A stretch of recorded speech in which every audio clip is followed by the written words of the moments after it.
been a little while since we had you in the studio. Yeah, I mean, summertime, people in, people out, family gone, family here, family there. But I'm back now, busy in Barbados. So, And then we had booked this recording session last week, and of course now, I mean, quite the headline. What happened 2 days ago with Charlie Kirk? I can't say that I followed him, and I've seen clips obviously online, but I can't say that I really know his story fully. But regardless, I think just as an initial thought that nobody deserves to be murdered for their their point of view. You know, it doesn't matter what it is. I mean, what would you? I mean, I want to kind of. I know you might have some interesting points. Yeah, I mean, everyone's messaging me and say, it's messed up, it's effed up, and the reality is, it is messed up. It's unthinkable that somebody gets killed, for just speaking their views. And I mean, the point is, I didn't always agree with Charlie. Right, as you could imagine, he was unquestionably a pillar. If not a pillar, the pillar in American conservatism, right? And yeah, it's very screwed up what happened, and it's very screwed up the temperature in the U.S. now. But the reality is, we've sat there for the last 18 months and watched the depopulating and killing of people in Palestine, literally on TV, right, being done with impunity. That's messed up. It is right? messed up. That's messed up, right? And that is not to draw some kind of equivalency bias to, what happened with Charlie Kirk and what could have happened with Nick Fuentes and what, others who, right? But we've sat there and watched death. We've sat there and watched children being pulled out of rubble and buildings destroyed and an entire swath of land, of people, of mothers, of husbands, of brothers, just like Charlie Kirk. And we've sat there and we've watched it. And in many regards, we glamorized it for the last, we've watched Shireen Abu Akleh, the journalist that was shot in the head by the IDF. And they acknowledged it and issued some type of an apology, right? And she was shot in the head and killed, her mother. I can't mourn Charlie Kirk more than I mourn any of them. So I think the reality is now, I think it's that. I think that's where we lost our way in the last 18 months. And I think the damage that what's happened in Palestine and elsewhere, I mean, we don't get much coverage of what happened in South Sudan. We don't get much coverage of what's happening in Myanmar with the Uyghurs. I mean, we don't, right? Because it's just not sexy. The media's they're not going to care, right? But this war, and what's actually become a tired narrative now about Hamas. I mean, it's just tired. It's completely played out, right? So when you think about that, and we've sat there and we've taken war and we've taken killing and just turned it into, everyday kind of fodder, it's like nothing anymore. And we hide behind this, it's Hamas. So once it's Hamas, it's, that 2-year-old baby was probably Hamas or going to be Hamas when that child grew up. So we have been completely desensitized. So now the lines of demarcation have become so wide. It's there's no in between. There's no room anymore for robust dialogue. It's gone. And if you dare challenge the narrative, you're the enemy, right? And people will then mock and celebrate your death, your senseless murder. Well, I tell you what. The fact that it was on TV, on social, and you actually saw it happen. And when I saw it happen, I was like, I don't see how he survived that. Yeah. I just don't see how it's possible. that he survived it. And it's just, like I said, it's unthinkable, right? But we have to understand the metamorphosis in the last, really was the post-COVID era of the media's complicity in pushing narratives to the point where tens of millions of low IQ, and I'm not saying low IQ in a diminutive way, right? It's low IQ who don't have the ability to analyze anything. And you sit there and what you get spoon-fed becomes Your reality. Yes, it becomes, exactly. It doesn't just become orthodoxy, it becomes your reality. That's what it is, right? And they have been unquestionably complicit, right, in pushing these narratives. Where did it all begin? Did it begin with Trump? Probably, right? And I told many of my American friends, if you think for a minute that they will not sacrifice the republic to maintain that status quo, they will. They will, right? And I told one of them, I said, listen, Donald Trump won the 2016 election fair and square, right? Like him or not, he won it fair and square. He did everything unconventional, from Pocahontas to laughing at John McCain to doing things that nobody ever did. I'm sure some of his advisors were like, Mr. President, Mr. Trump, you simply can't do that. And he said, whatever, I'm doing it, right? And he won the election. He beat them fair and square. He went to the debates. He was visceral. He spoke from where he spoke from. He insulted everybody from Rand Paul to Jeb Bush to Rosie O'Donnell. It didn't matter, right? Whether it was tasteful or tasteless or whatever you want to call it, the man won fair and square. Then fast forward to the 4 years he was in office, they're like, we're not going to accept that. The greatest democracy, the greatest self-proclaimed democracy, we are not going to accept that. They hounded him down for 4 years. Russiagate, Mueller, the whole 9 yards. The man could barely govern. He's a Russian shill. He's been installed by the Kremlin. We have a Russian agent in the White House. This is what they were telling us. The man couldn't govern for 4 years. He loses the election, whether it's legit or not, and they stole it or not. And then they embarked on a 4-year campaign. And I said this, if not on this show, perhaps another one, the American political superstructure do not understand what they're doing here. They are taking America. They're pushing in all their chips. They said there's absolutely no way we can let this guy come close anymore because he's an existential threat to us. Trump doesn't exist to anybody. He says his shit. He wants to make America great via whatever means he architects, and he goes to the polls. They went after him with they threw everything. They used Hollywood, they used the sporting world, they used former world leaders, they humiliated, insulted, indicted, charged, laughed at him, they ran him out of town, everything. Ultimately tried to kill him, right? And he won that election. Did anybody expect this Trump 2.0 was going to be anything like what he is now? Is he fanning the flames? Of course he is. Is he fanning the flames deliberately? No. He is just being what he is and saying, I am going to get retribution for all you bastards, what you did to me. And by what's happened now, it's this America and this America. I think it's clear that the energy and the passion behind, to put it simply, both sides. It's very clear that somebody, entity, whoever it is trying to destabilize even further the United States of America.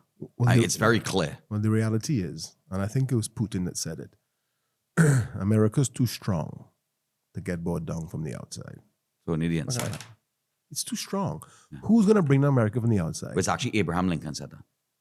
That if America is to fall, it will come from within. Right. When it happened, well, it was reiterated, and I believe it was Putin recently when they were talked about his forays and everything else against Europe and against the United States, and that's what's happening now. I mean, there's no question about it, right? There is an insidious movement inside the United States, right? And if you look at some of the things that are being said, right, and I pulled up some of these, right? These are all, I mean, a lot of these are people that you would know, right, on Twitter. If it turns out that the Muslim Brotherhood was behind the assassination of Charlie Kirk, the US must declare war on Turkey and Qatar.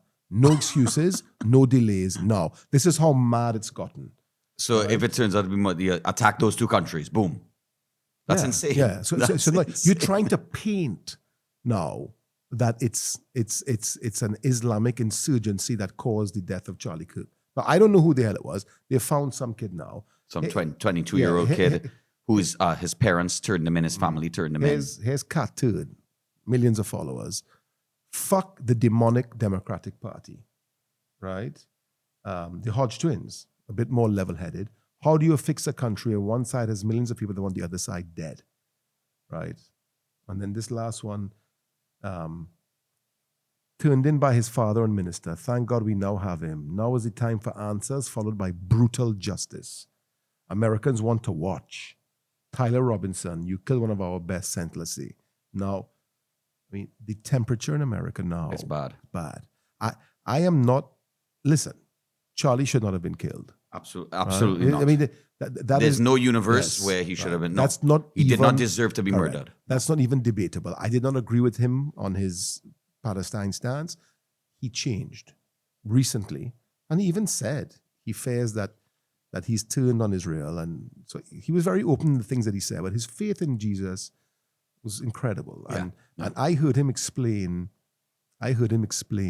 why he was a Christian, right? And why, someone said, why would you believe the Bible?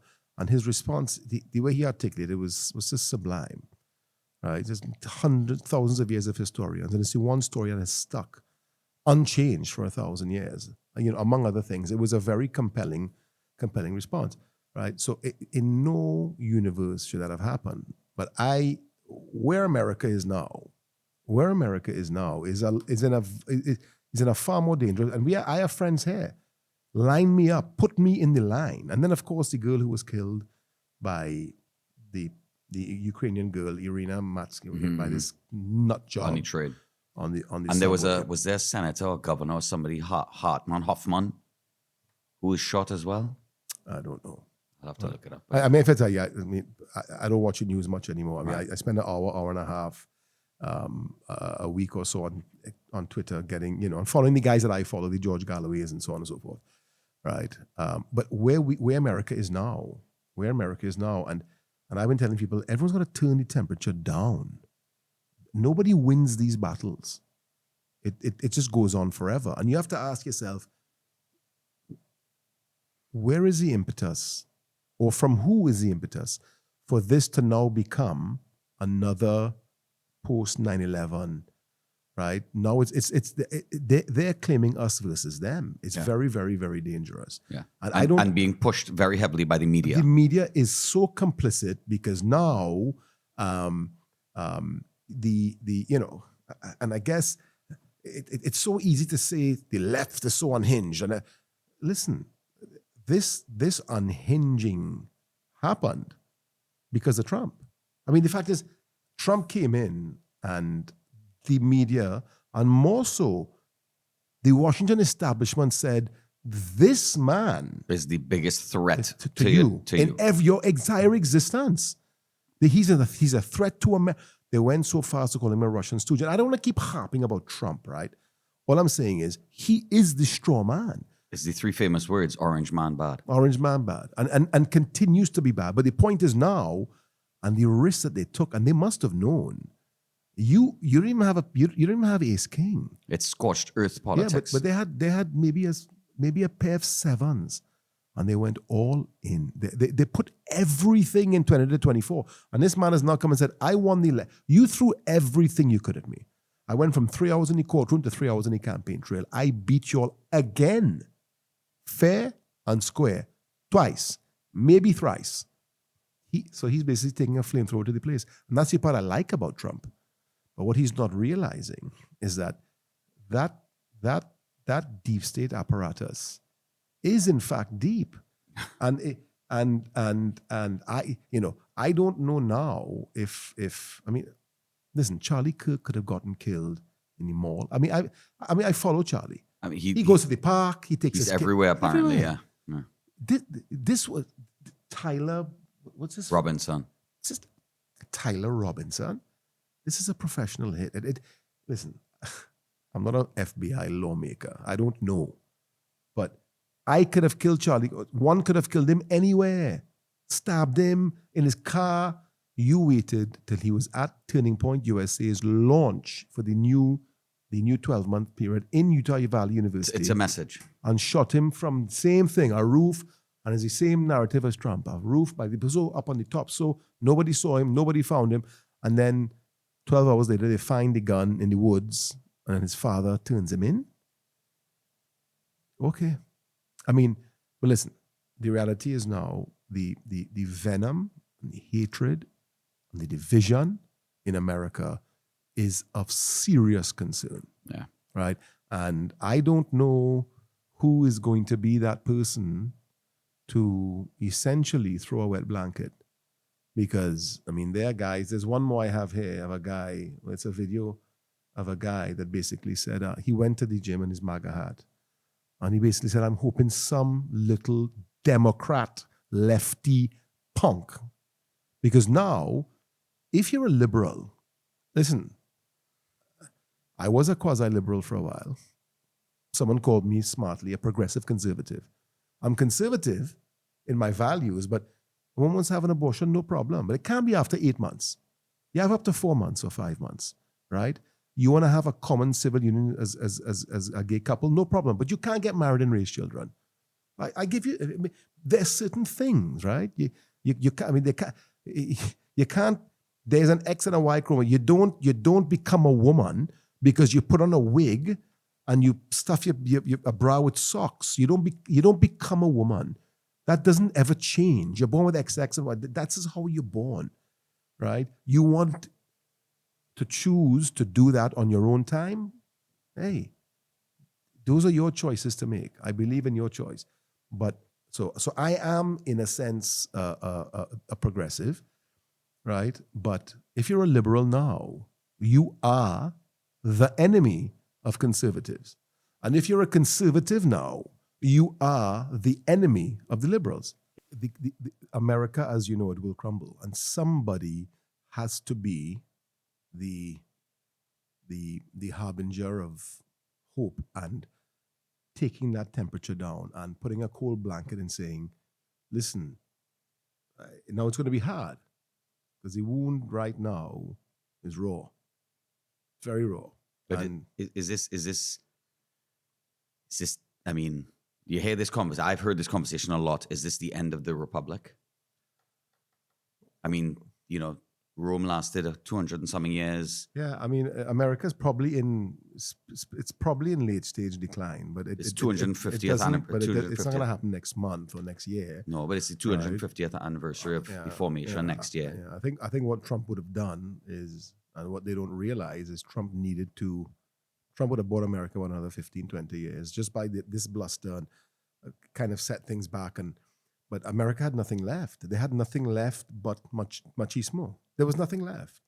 I mean, the global use of the reserve currency use of the US dollar used to be as high as 80%. Now it's down to 60%, right?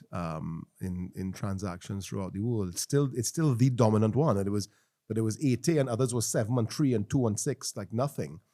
Now it's 60 and others are 13, but there's a quantum jump. And you're seeing the influence begin to wane, right? You're seeing now by Trump's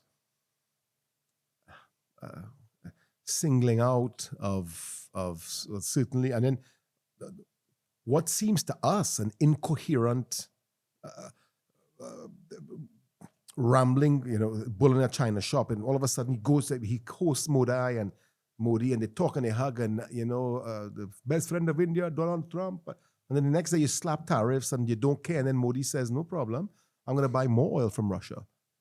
right? Whereas in the past, you would have kowtowed to America the way some countries did. Vietnam did, Canada, Colombia, but India said, no problem. What? You want to tell me, because Europe is buying so much gas from Russia, right? You want to come and tell me I'm buying too much Russian oil? You're slapping the 50% tariff? No problem. You're not going to buy more Russian oil, right? So in the past, dialogue would have solved those things. And now I think, so that incoherence and that, rebuilding of the American ethos, which I think was damaged under Obama, and certainly with Joe Biden, America just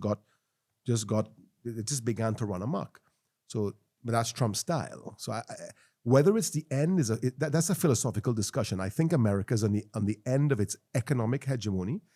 The reality is, when you consider the consumerism, that avaricious appetite in America for consumption, which is fueled by an immense amount of debt, right? Yes.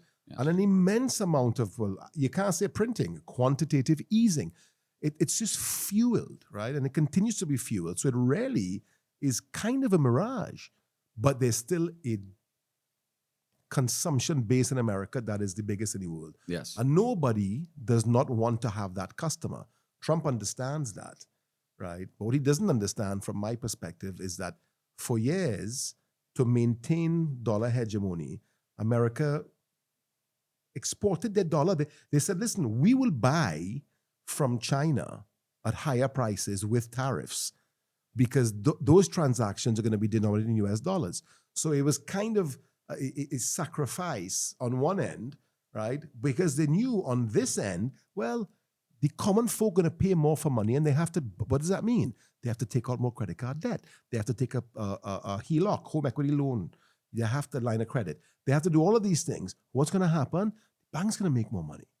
And the corporation's going to make more money, and all banks are going to get fat. But they sold out America. And if you remember my piece about when Trump won the election, I said, Trump is not unlike Reagan, right? In many regards, Trump's policies are very Reagan-esque, conservative, a few different things. It's really how you articulate it. I said, Reagan was about American power. Trump is about American strength. It's two different things, right? Trump aimed his restorative guns at the American middle class. He said, I'm going to bring those jobs back here, right? And then some of the bankers who were like, oh, hold on, Mr. President, are you sure you want to do that? The risks are X, right? The risks are X by tariffs and all of these things, right? And and counteractive tariffs. The fact is, these things happen for years, and that's why the greenback is the dollar, is the money of choice. You're now upending that. Trump didn't care. He doesn't look at things objectively from that perspective. Trump has his eye on a goal, and he says, right, I'm going to do this. And then after making the decision to do that, one of the consequences comes up, he then treats with that as well. So he doesn't say, okay, well, we're going to avoid this consequence by doing this. I'm going to listen to you. I'm not saying he doesn't listen to people, right? So in a sense, he is bringing back that internal hegemony, internal hegemony into America. But as a consequence, all those guys who said, okay, no problem, we played by those games for decades, and the greenback was it. Okay, no problem.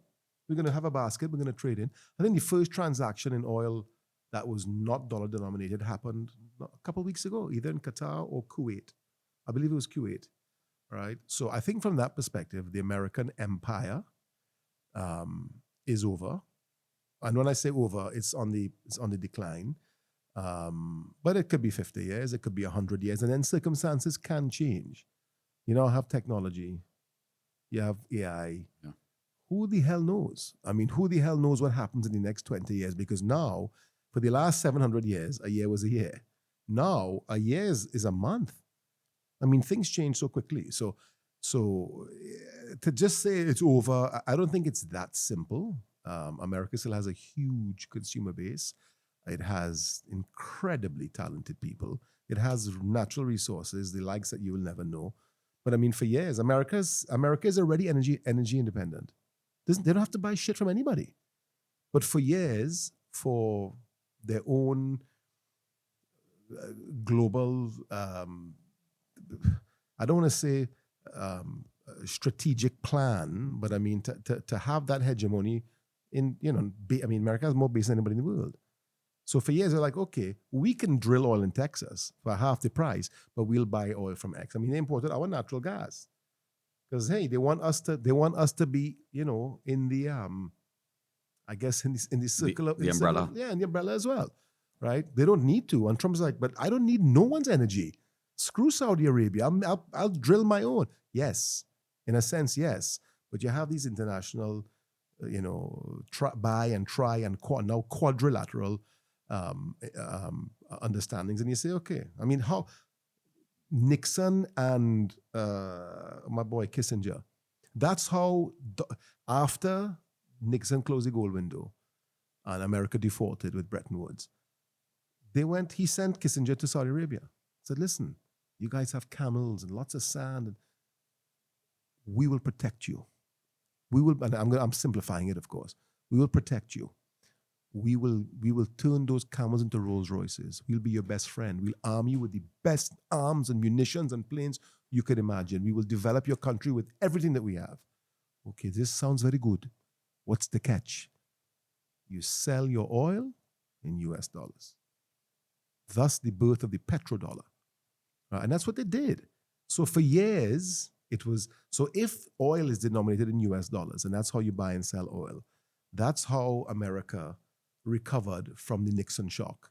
And 40 years later, I guess there's the terrorist dollar, because now you want protection from the terrorists, right? So, it's all changed, but it was a brilliant plan. So America's continued to export its dollar strength because at the expense of the American working class, right? Because the US dollar became the global reserve currency. And with that, of course, they said any crime that happens in US dollars is our jurisdiction. So if you steal money in Chad or Trinidad or drugs or whatever it is, and the crime was committed in US dollars, we consider it a crime by American law. So, I mean, they basically architected. Right, yeah. Supremacy. The world that we live in now. And as you said, supremacy, when your bat is 18 inches long and 4 inches thick, and the next guy's bat is 9 inches long and 1 inch thick, it's simple. So for people to say the things they say about America, no. I mean, America did it, whether assumingly, unassumingly, that's what they did. So, but I think now Trump has realized we've been cheated, and we have been cheated. We've been cheated in the West by our own leaders who have empowered and enriched themselves through these, essentially, and it includes Reagan as well. I mean, Reagan was a great president, right? He and the Queen, not the Queen, Thatcher and the Pope met up in the Dolomite Hills, and they solved all these problems, and he was the perfect president post-Carter. Cowboy, good-looking Hollywood guy, could speak, right? And he was a good president. But I mean, Reagan, if you dig deep into Reagan's presidency, it was not a particularly good presidency. And nobody won the Cold War. It's the whole idea of Star Wars and making Russia go bankrupt. Okay, America won the Cold War. What does that even mean? America won the Cold War. I mean, it's kind of an absurd argument. Right, but here we are now. So to answer your question, yes, is the empire, is it over? I think it's over. I think Trump has bought them 15 or 20 more years. But all America has now is muscle, real muscle, force, and whether through the army or through its economic force or its control of the banking system throughout the world. The fact they have the reserve currency, we can knock you out of SWIFT, we can knock you out of Visa, we can take you out of the system, the stroke of a pen. And nobody wants to do trade with a partner that basically says, if you don't do what I want, or as I say, or subscribe to my views, well, we're going to have a problem. That's not how a partnership is developed. And I think Trump has unfortunately now has begun because he realizes, he's looked in his ass and he goes, I don't have much else. I don't have much else. China has 1.2 billion people. India has 1.4 billion people. Russia has 170 million, 150. When you add up these guys, I mean, these are machines. Not to mention Indonesia, South Africa. I mean, this thing they talk about, the free world. When you look at the free world, it's America, Japan, Europe, Australia, and Canada. That's the free world. So obviously the media has to put into your minds that anybody who's not in those 4 jurisdictions, right, really are the enemy. Brown man bad. Yes. So anything but us man bad.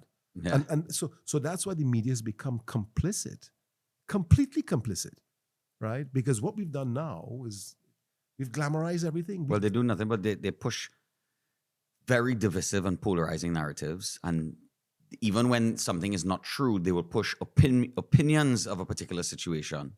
And those opinions are divisive and polarizing. And it's just opinion media. But that's the point. That's it. Do they even know? Do they even have an opinion? Or they're just being told? Oh, yeah, no, there's definitely a script. Yes. Yeah, Here's a hymn book. Yeah. Here's a hymn book. I mean, all of the greats now have moved off of the media.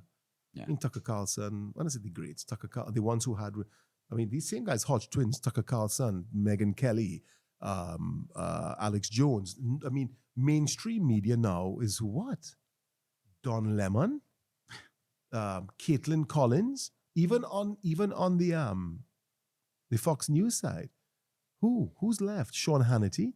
I mean, really? I don't watch Hannity. I haven't watched Hannity in 5 years. I mean, the guy, I'm not going to say he's a racist, but the guy is, I mean, he's incorrigible. I mean, he did, that's his line. Mark Levin, these guys, I mean, it's tiring. Jesse Waters, young guy, trying to find his way. I like Greg Gutfeld. And then after that, I mean, forget MSDNC. I don't, right? You don't, and that's it. And these are, Al Jazeera, BBC, 100% state-owned. How do you get objective media from the British Broadcasting Corporation that's 100% state-owned? How do you get it from TTT? That's 100% state-owned. Yeah. How? You don't. You don't. You don't. You just don't, right? So now, alternative media, right, the Nick Fuenteses and the Charlie Kirks who developed Turning Point USA, that's where it is. Because I can go there and I am getting somebody's opinion. I don't know what the news is.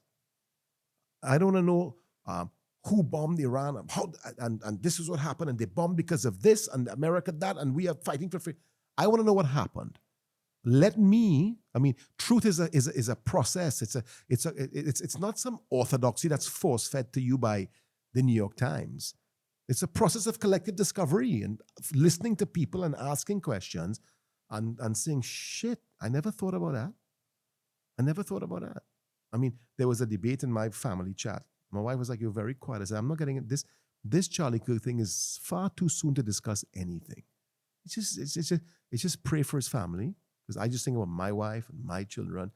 I just pray for his family. And don't try and figure out what happened right now. Right? I said, but the reality is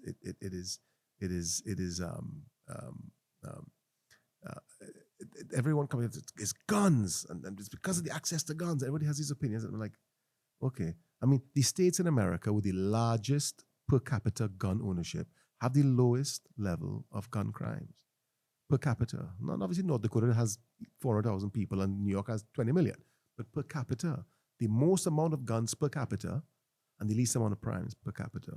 North Dakota, Iowa, Montana. I mean it's clear, right? So, should a guy be able to walk into a store who's 19 or 20 years old or 21 years old and buy an AR-15 off the shelf? No. There should be some type of vetting. Make sure you have what we call certificate of character, something, a medical evaluation. But if a guy walks in and he has a college degree, he's married, he has a house that he pays a mortgage on, he has defaulted on his mortgage, he has a steady job and 2 kids, and he wants an AR-15, give him a fucking AR-15. Don't give him any. I mean, the point is, We can't go. It's a very slippery slope when you start saying, but if a kid comes in and he's 20 years old and he looks googly-eyed and he's paying for it in dirty 20s and hundreds, and you might ask yourself, okay, but like I said, do the 5, 6, 7, 8 background checks, and that's it. And if you don't have 2 acres of land by and you don't have a history of have a hunter's license, and you've done hunting and you've done this and you've done that, you have zero history, you just got out of school, you don't have a job, or you're working Domino's, right? And you're getting an Uber to the gun store. No, it's not. So I am not for the abolishing of the Second Amendment, but I am for amending it, right? Because the point is, in Barcelona 5 years ago, remember the guy drove down the Ramblers in a bus and killed 67 people. If you're not right in the head, a gun is not going to stop you. A gun's not going to stop you. No, it's the easiest thing, right? In a school or whatever the case is, and it's god awful. But America has to ask itself, why these things keep happening. That's what they have to ask themselves. And I think it's more of the glamorizing of killing, the glamorizing of gangster culture, the divisiveness of politics, the media, Well, pretty much, and not just the media, but the politicians themselves. Don't leave all the politicians. I mean, you have, the AOCs and the Bernies and the Elizabeth Warrens and the Nancy Pelosi's, and they spread a lot of hate. But it's jealousy too. They spread a lot of hate. Yeah, and a lot of young people, like I said, those low IQ people. And it's both sides, Don't make no mistake. It's both sides. 100%. The Democrats and the Republicans. But 100%. nobody can tell me that the Democrats haven't been pushing this narrative that the biggest, I think they said it, a few of them have said, the biggest threat to America's safety is young white men, conservative white men. That's quite the statement to say. Yeah. That's, and then when that's echoed on CNN and MSNBC and over and over again, it means Joseph Goebbels, right? I mean, you keep saying the same thing over and over, it becomes the truth, right? But it's the glamorizing. It's the glamorizing of power and the glamorizing of money. And that's what social media has done too. I mean, I'm not a Luddite. I'm not against technology. But I think we've reached singularity. Where I think from here, we've reached a point where every phase now ahead with technology becomes more detrimental to the human race. I think we've reached the stage of saying of that nexus. I think it was what does it call a singularity? I'll remember his name. But yeah, so I think Carl Sagan. It could have been Sagan. No, if it was Carl Sagan, I would have remembered, right? But we've reached that stage now. So technology now, but we've glamorized it. On social media, you're seeing people who are on their yachts and on their boats and on their this, and presidents now who has a nicer plane and who has more security detail. And I mean, obviously, I'm a stable-minded, successful, human being, but I love watching, Putin's bodyguards. I just think they're badass, right? And there's one of them. I sent a picture. I said, "This guy will fuck your shit up," right? And he sits there, and if he comes, he puts you aside, and then some of them, and Trump's. The U.S. president's motorcade, it's obscene. It's empty cars. Yeah. It's motorcycles, then police cars, then the first round of black cars, then the 4 beasts, you don't know which one he's in, then the truck with the blood and everything else in it, then 5 more FBI cars. So we've glamorized it, and we've glamorized money. Money is an essential tool, and it's difficult for so many people in the world. We've glamorized it. Well, fellas spending $100,000 bills in clubs I think we evolved from glamorizing money. I think money was historically glamorized, but I think that we now the new currency is access. Yeah. And so money used to buy you access. It can't buy you access anymore as easily as before. They've destroyed the dollar. They've destroyed the money. But the question is, are there John F. Kennedys in the world? Are there, what I thought Bill Clinton was, because I went to school in the South, right? And I knew about Clinton before he became president. Are there those people now that genuinely want to get into power or position to help their country? I don't know that's the case anymore. I think everybody is now more enamored by the trappings of power in the West. They are still tremendous. And when I say conservative, not conservative from the right-wing, left-wing perspective, conservative, spiritual, religious, family values in the East. I think the East is where the future of mankind is going to be. Now, don't tell me Russia's a gas tank with money. Bullshit. Bullshit, Pelosi. Bullshit. And yes, do they spit in China? And some parts of China are nasty if you go into the back areas and the rural areas. It's a big fucking place with a lot of people. But don't just tell me that it's filthy and the people. No, we've been fed that. Right? And there are people say, China's disgusting. And I say, ever been to China? No, why would I go there? But you're talking about a place with such vigor that you've never been. Right? But the values, right? The values there. And the fact that in Russia and now in China, they want a leader who will be there for 20 years. Putin didn't, maybe he rewrote the this and rewrote the that and never. But if 55, 60% of people in Russia didn't want Putin, he would not be there. You can rewrite all you want because he's not Idi Amin. He's not, no matter what there, I've read books about him, I've studied him, I'm terrifically fond of him. He's not Idi Amin. Stop feeding Americans that bullshit, right? So the point is now, I think the future is in the East. I think the future is in the East, in those countries where, you ever heard Andrew Tate talk about Romania? Right? You could just leave your car open. You go to the club, no one's going to shoot up anybody. You may have a fight and a couple of guys get pissed, right? But you don't have those things anymore. Women could ride the subway at night and go home. And you do not go and burn a cross in Romania. You just don't do it. They still have those things to hold on to. I think the freedoms of America, they reached a point of inflection where I am free to do anything. And freedom is a good thing.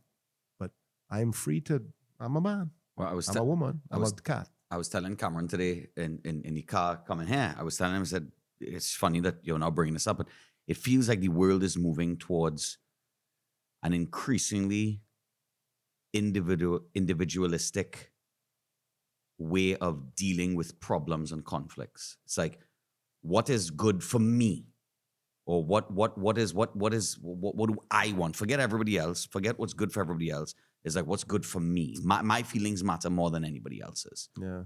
And that's how you see focus taken off of society, off of community, off of family. And at the end of the day, it gets off of God. Well, yes. Right. And that's one of the great things. Again, I differ with Charlie on one thing, on Palestine. And I think that's where his religious orthodoxy would have drawn a line between us. But one of the things that he also said he said, and I think Jon Stewart, or who's the other comedian? The one who's Bill Maher also did a funny skit about it. Not way before Charlie, 15 years ago.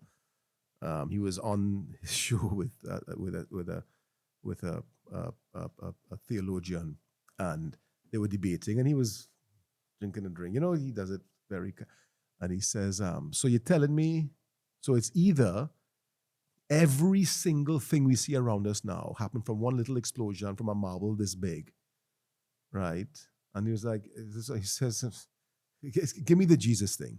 In other words, it's much more easy to believe, right? And one of the things Charlie said, to the point you just made about it being about me, and it's become this myopic, it's about me, right? And yes, I want to be successful. I want my kids to be successful, but I want people around me to be successful as well.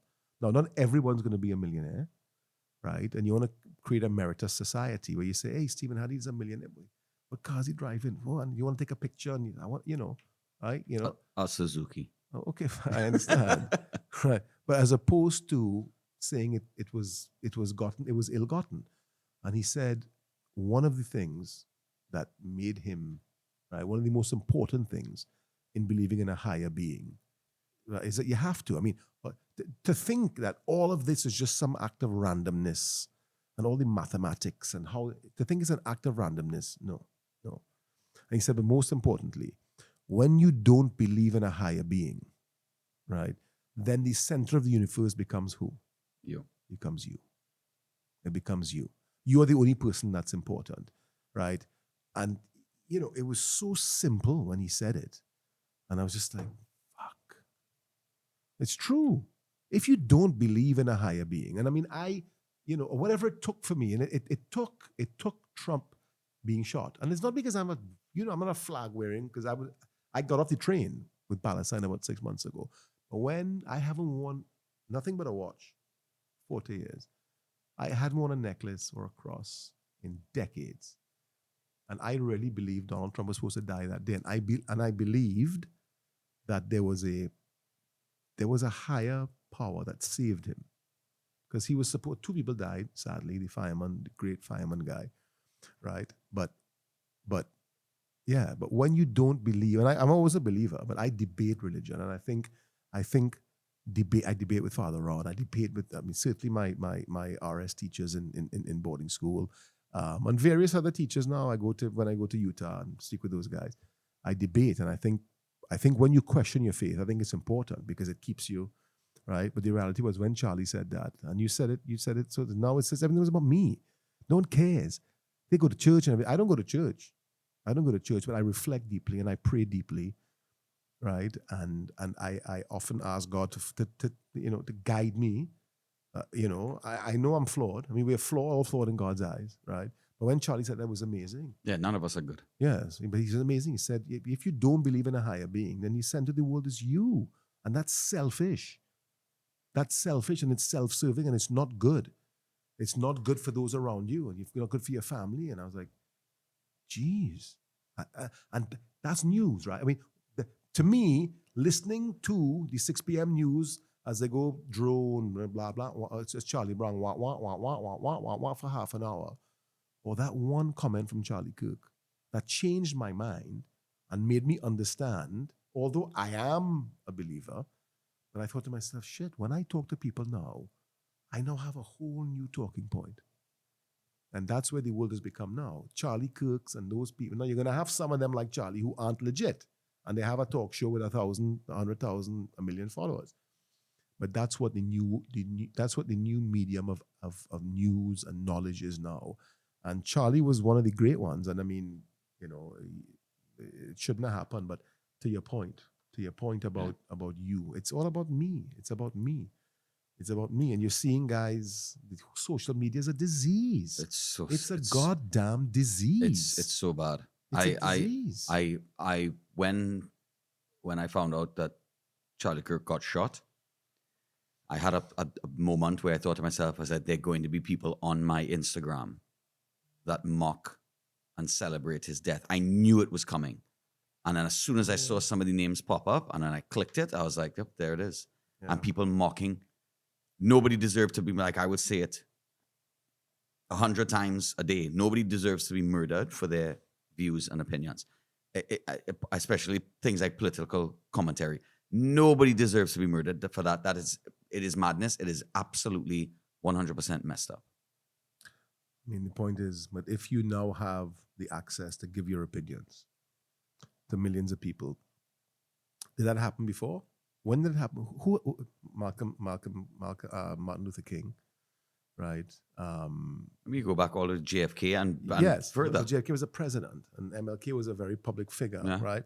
But the point is now, in the last 5 or 10, 15 years, you have this, and you have that, and you have internet, and you have a nice background. And you start saying some things that people, and all of a sudden you have a following of 50 or 150 or 200,000 people. And if you are saying, and I don't, and this is why I say the media is complicit. And beyond the media, the media is being controlled by some entity. Yes. Because they ain't that smart. Charlie Kirk's death wasn't just a silencing, it was a message. I believe that. Yeah. And I think Donald Trump's death, had it happened in Butler, was to be the same thing. Right? You have situations with the guy in Slovakia, Robert Fico, and you have even Shinzo Abe getting shot in Japan. There's a lot of history. Shinzo Abe comes from a family that was involved in the Manchurian War. There's a lot of history with the Abe family, and these guys is not like us idiots in the West. Your revenge is next week. Them fellas will wait 6 decades. It'll pass on through generations. So I don't know what happened with Shinzo Abe, right? But there is a deep history with and his grandfather was called the Monster of Shoah. You should look him up. I talking about this guy made Some of the worst Goering look. and them look what was my boy, the Nazi guy, the doctor. Yeah, I mean, I talking about. When you say a boy, you mean sarcastically and ironically, of course. Yeah. I mean, Just wanted to state it one time. He was in Buchenwald. Anyway, right? So there's history. But now, anybody can have 1 million viewers in 5 or 6 months. I mean, they tried to kill Nick Fuentes too. They shot up his house. Right? So the point is now it's different. Not saying, oh, it's so fucked up. But the fact of the matter is now, the ability to have a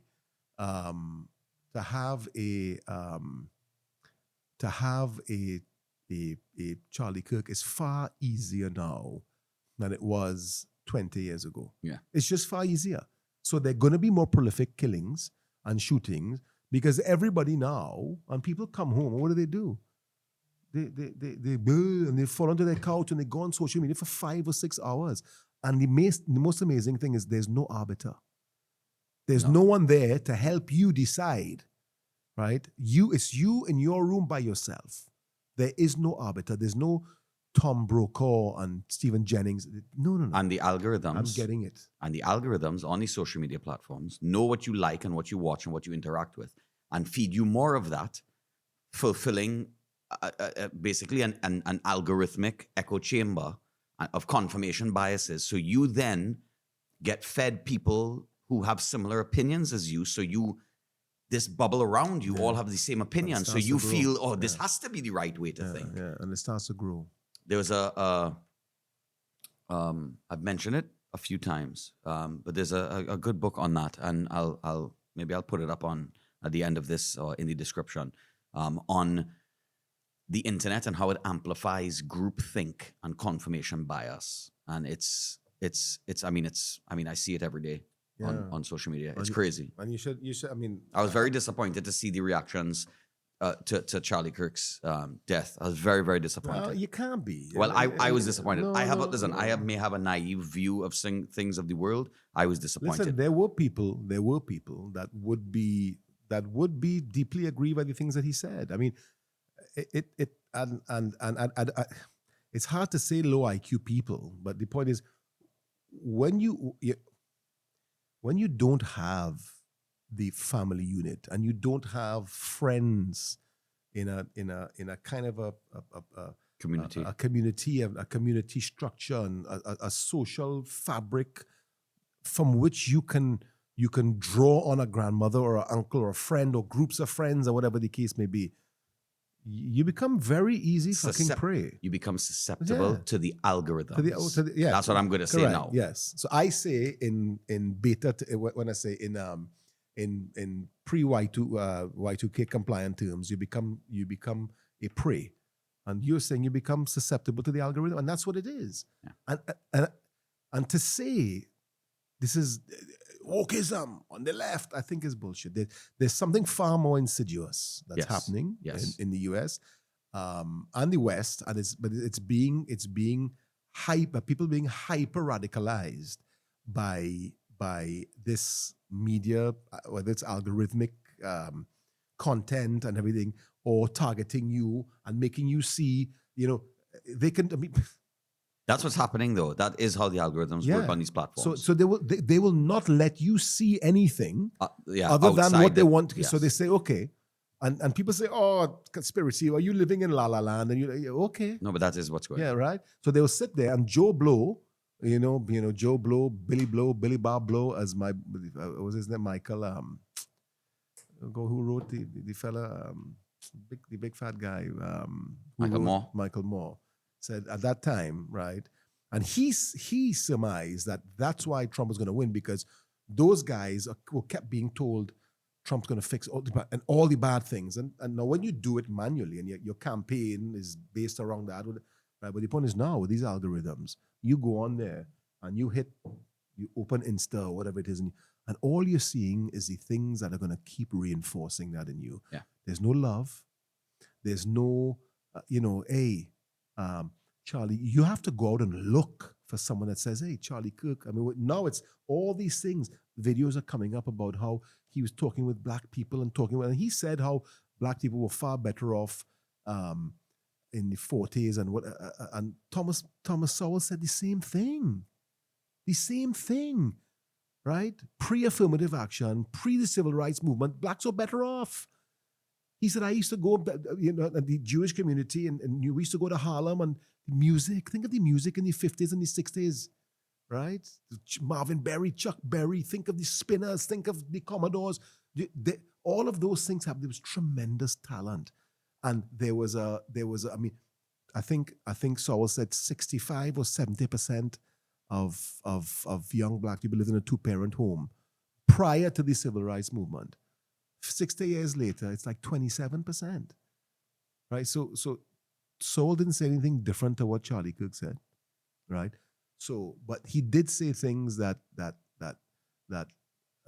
people could have, who don't have the, and I don't want to say the intellectual capacity, don't have the intellectual desire, they don't have the intellectual curiosity to say, okay, why would Charlie Kirk say that? Charlie Kirk says that racist, I'm gonna kill him. And that's what it is. So I'm not surprised at the people who are coming out there, because in their I'm not surprised. I knew it was going to happen. I knew it was going to. I was very disappointed. Yeah, but in it's their people world, that I know. It's people that I know.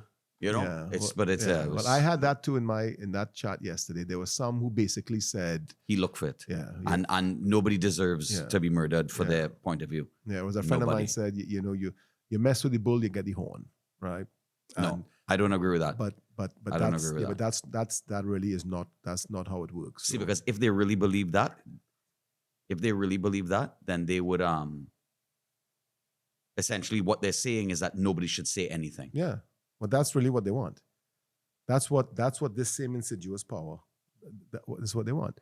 They don't want the Andrew Tates that have gotten the ability to get into the minds of young men, and they'll show Andrew just talk shit, right? Sure, he talks shit. He talks shit and he says, woke up, bitch, here, whatever. But the point is, the man talks sense. And he's getting into young men to go to the gym and get better and don't fall for this nonsense. Stay out of the matrix. And then there's Charlie Kirk's and there's millions of others like them, right? So the fact of the matter is they don't want those voices. No. They don't want those voices to be heard, because those voices are a speed bump to the agenda. So I wasn't surprised. Okay. And people saying you reap what you sow. But the reality is, Charlie mentioned it many times that he may get killed. So it's not that it was completely unknown to him. The chance of him getting the risk is unknown to him. So in a sense, you're out there and you're putting yourself out there, and you have to know what those risks are.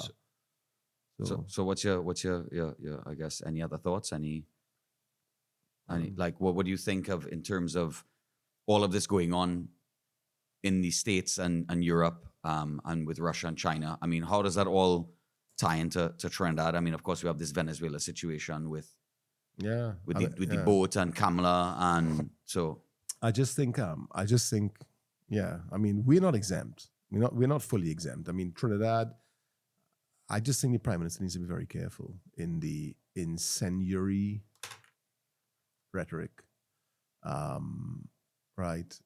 She.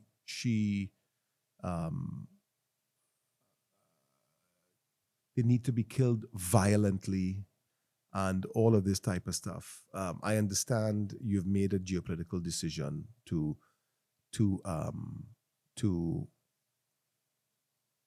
back or cooperate with the US, and it's smart. Yeah. It's in my opinion, it's a no-brainer. Yes, but absolutely. I mean, we are this little country in Trinidad, right? You have Venezuela to your left, and I have no problem with the Venezuelan people. Nor do I have an issue when people say thief the election. And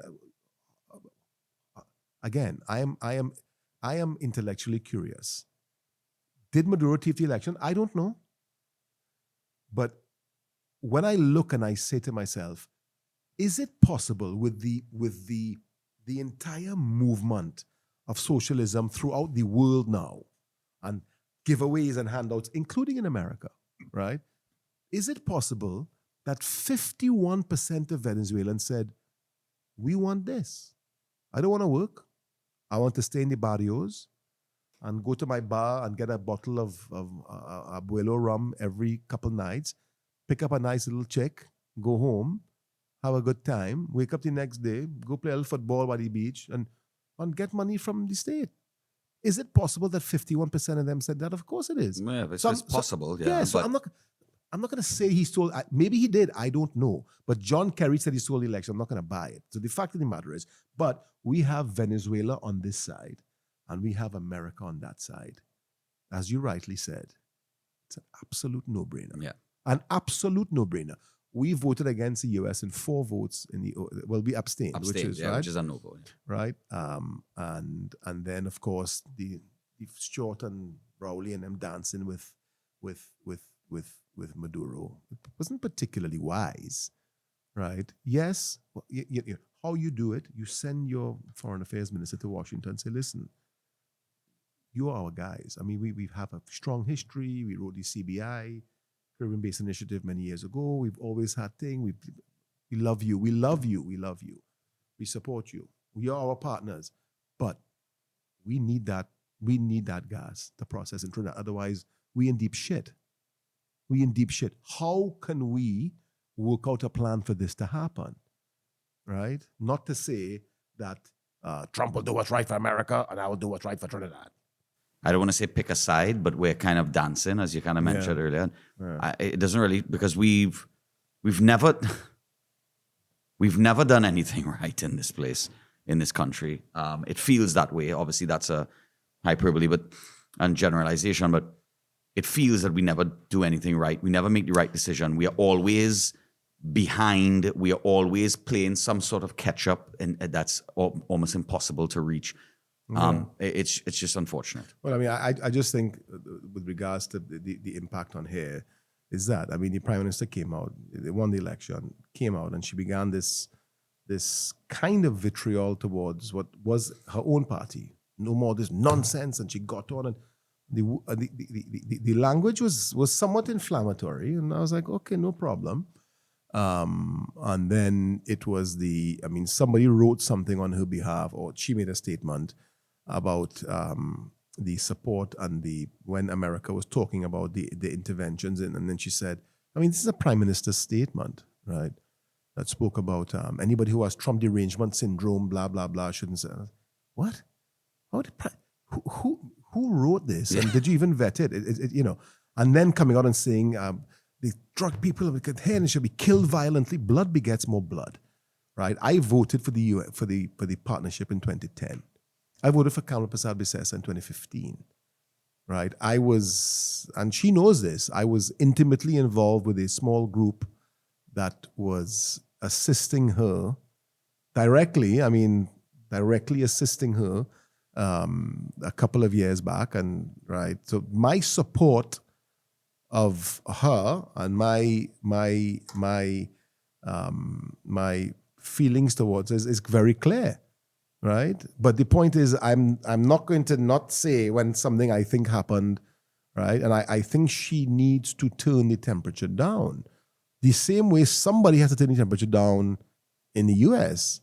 I think you got to be very careful here. Yeah, it's not prime ministerial to talk about people being killed violently, right? You look at what Bukele has said. Bukele has done things. He has enacted laws. He has gone to his parliament, he's spoken, he's gotten support of the people, and he's basically said, where were your voices when hundreds of thousands of Nicaraguans or Salvadorians are being killed every day? Where was your voice about human rights then, right? We have cleared our streets, we've fixed our people, these people, and he says, 1 or 2 people will get caught in the dragnet.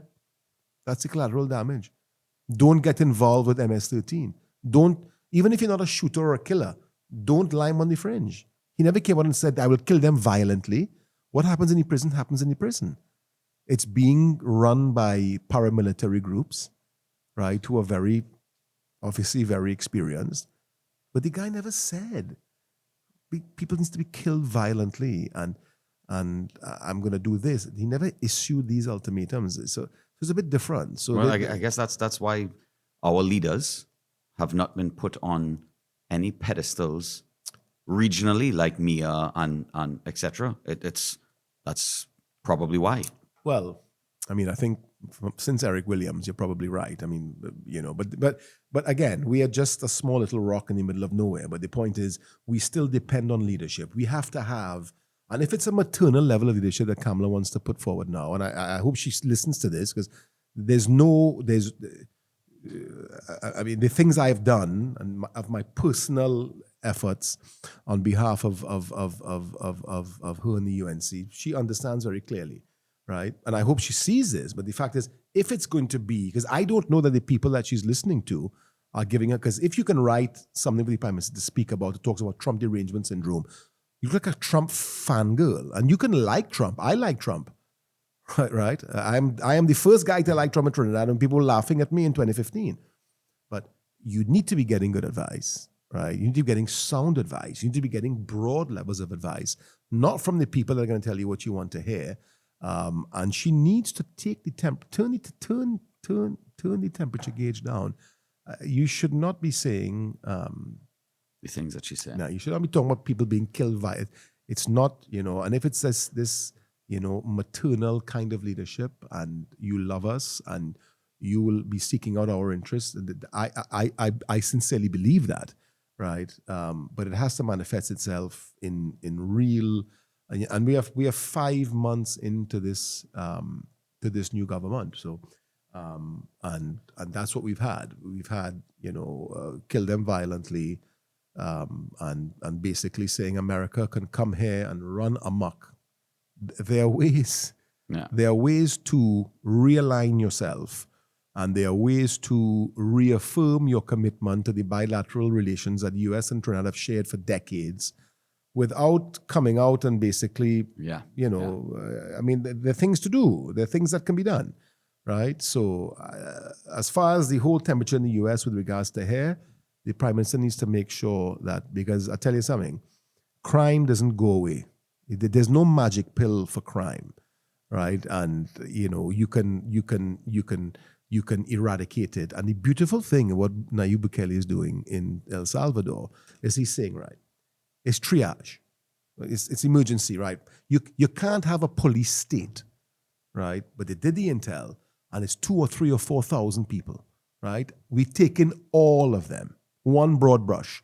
Maybe after a year or two, the low-level guys who never pulled the trigger and never did anything really bad may get out, right?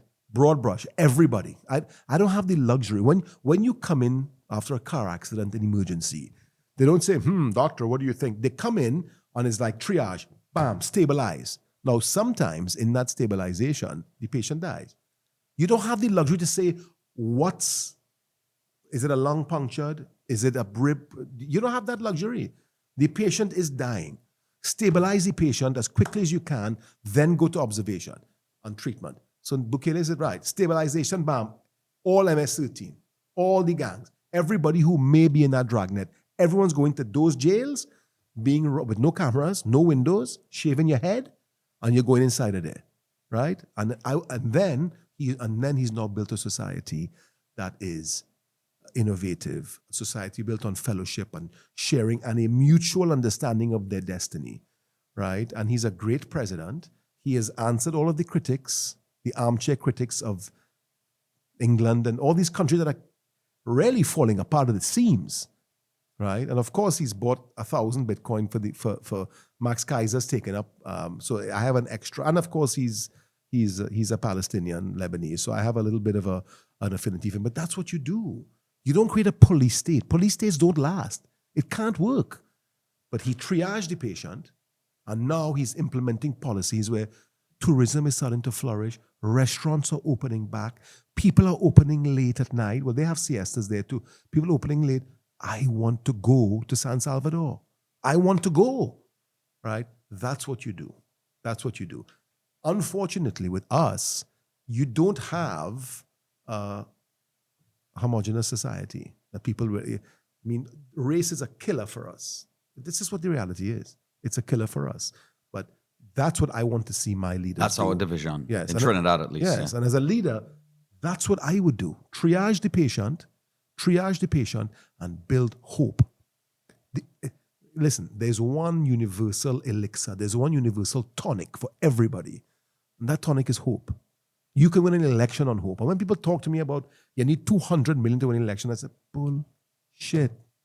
You need 200 million to win an election when you have no message. You have nothing, right?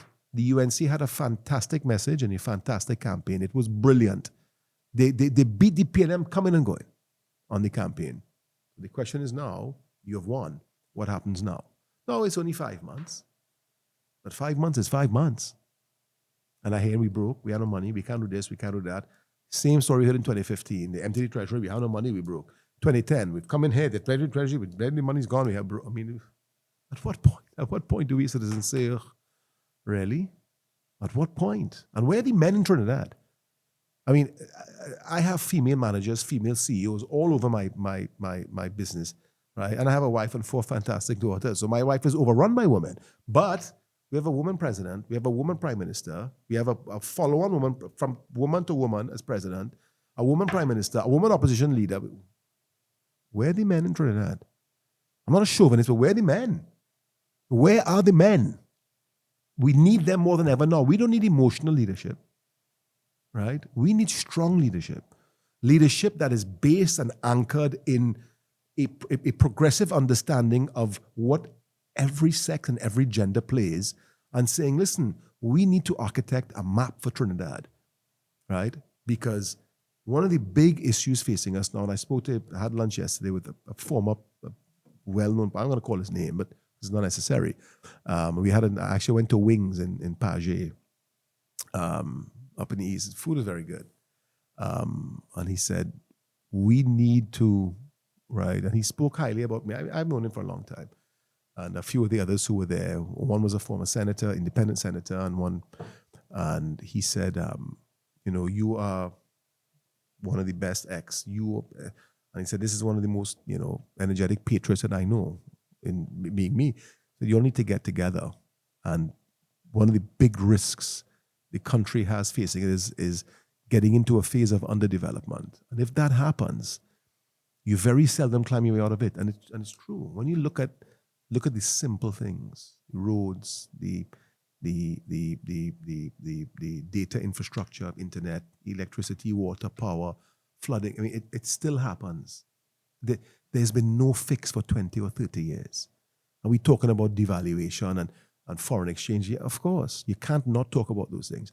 But if we get into a period, and he said, I think that we are at the gate. We're at the gateway of getting into what's underdeveloped. And once you get into underdevelopment, it's hard to extract yourself.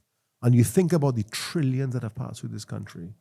And that's where we are now. So that type of leadership needs to find its way here.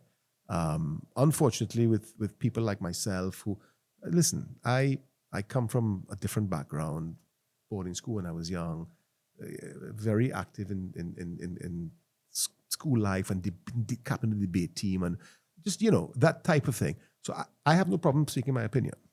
And I think it's important because I may change your mind, you may change my mind, go home and say, shit, Steve told me something and I never, just like what happened with Charlie Kirk.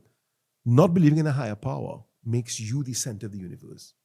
And it's so true. I am not the center of the universe. I'm center of nothing, center of my life and provide for my family, right? But what I experienced during COVID, being assailed by a bunch of clowns, if you recall who they are, I'm not call their names either, thinking that I was looking because of my going out there and speaking. And it's why should you speak? You're a member of the money class and work and elite class. You're not supposed to speak. So our opinions aren't valid unless it's in business. So when I had a COVID opinion and I went out there because I was fighting for my 250 staff, right? I became assailed and I was being assailed and I was doing it for the money. It's just so, it's so base level. And you tell yourself, hang on a sec, do I even waste my time? And that's what they do. They make you say, you know what? You become apathetic. And I've said it 100 times before. Anger is a fantastic emotion. You have to temper it, right? You can't go and just, but apathy, dangerous. Dangerous. When you no longer care about your country, when you say, no, I'm not going to speak out, right? You know the quote from Gandhi, right? About right? I'm not going to speak out. First, they came for the Jews, and they came for the Indians, and they came, and no one said anything. Then they came for the blacks, and no one said anything. And then they came for the Indians, and no one said anything. And then they came for you. So the point is, if no one says, eventually they're going to come for you too. So along those lines, and if you become apathetic, the country's gone. Yeah, it's gone because everyone's saying, you know what? And because of the infrastructure of the country, everyone's like, listen, I can't worry about that. I have to just get to the 31st of the month, make sure my bills get paid, make sure my children have food on the table. So I can't worry. And that's also part of the plan you spoke about earlier in Trinidad. Well, the first 90,000 now was tax-free. And this, a very liberal tax regime, right? So you tell yourself, it don't really matter. I earning $10,000 a month. The first 90,000 is free, and I'm paying 25% on the next 30,000. So I'm earning 120, and I collecting 112.5. That is my money.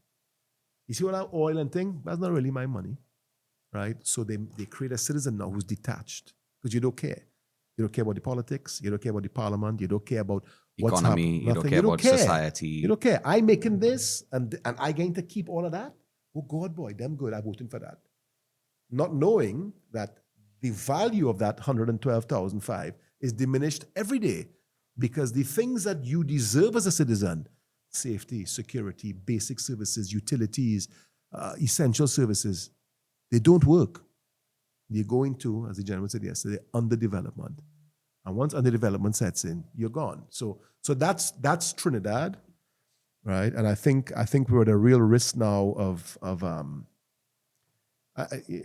I mean, I don't know if it's recoverable. I really don't. I don't know. I think there's just, when you kind of build a bamboo base and you put some concrete, then you put a two roof purlings and you put the roof on top, and then a fella, down the road come and he put a cross beam made with some leftover steel he had on a job. Then they build a second floor and you do some plumbing, but you tie it up with string next to the wall. I think that's the structure of Trinidad. I mean, obviously I'm being facetious. Yes, and almost illustrative, right? But that's what we've built on as Patrick Byrne. I remember Patrick came once for one of the ICAD conference here, and we had a great conversation in his suite in the Hyatt about Trinidad. And he said, Peter, if I'm hearing you correctly, you guys are building on quicksand. He said, I'm sure there's a lot of development, huh? The man basically called out Trinidad after being here for 6 hours. You build more stadiums, you build more buildings. You just keep building because you have to give the illusion that development is happening. So we build the IFC, empty, still empty. We build the campus, a bunch of state entities inside of there, dilapidated. We build stadia, Larry Gomes, Lara, stadia after stadia after stadia, hospital after hospital after hospital. So you keep building because you have to give us the illusion that, yes, Trinidad is developing. We build Napa. And 15 years later, they had to go and spend $500 million to fix it. I've had people go into the hotel rooms in Napa, and they were built by Chinese, 5'4", 103 pounds. The sinks are this big, right? I mean, it's comical what we did, but we keep building. And Patrick said it correctly. He hadn't even been here for 6 hours, Steve-O. You're building on quicksand, and I've used it many times before because that's what we're doing. We're building on quicksand because everything is sinking in quality. I'm not saying the buildings are sinking, but internet poor, no running water, police service, police stations dilapidated, private ambulances to come pick you up because they have no public ambulances. Nobody wants to go to the hospitals anymore. Maybe certainly not until recently. Everything is dilapidating. Yeah. Everything is dilapidating. And we're building and building and building and building and building because we have to have the illusion that it's being. So we need a course correction. We need a very, very engaged Trinidad and Tobago, all shapes and sizes. And we need people who will, enough competence to come out and say, I am prepared. And then you also have to have a political directorate that is willing to say, okay, I want you and your talent to come work with us, if you so desire, and come and put the country first, not the party first. So when you look at that and you get someone's going to say, okay, and you understand how the politics works, you're going to say, thanks, but I'm going to give this one a hard pass, because there's no independence. That you cannot come into the UNC, and it's nothing to do with Kamala. You cannot come into any of the political gatekeeping or the gatekeepers, the gatekeeping parties, and expect to change. And there was nothing. No, that's you're not. You toe the line. It's very simple. Yeah. And if there's a risk of you not towing the line, and I think Stuart Young would have towed the line, it is a risk that, hey, this guy may not toe the line. Well, yeah. And they lose. They would have lost on purpose. In 5 years, we go come back. But we ain't taking he. Yeah. Well, we ain't taking. Whether it's not because he's black or because Chinese, I told him about if it was that his ideology was not fitting to what they wanted. And same with the UNC. Yeah. No. Yeah. We'd rather lose than have him. Yeah. And I think that's what you saw in this election. Well, And of course, incumbency fatigue and a tremendous campaign by the UNC. And they won. But 5 months later, yeah. well, yeah. Well, Let's rock and roll. I mean, we'll see what happens, but we appreciate you coming back. yeah. And obviously hearing your opinions, it's always good to have a conversation.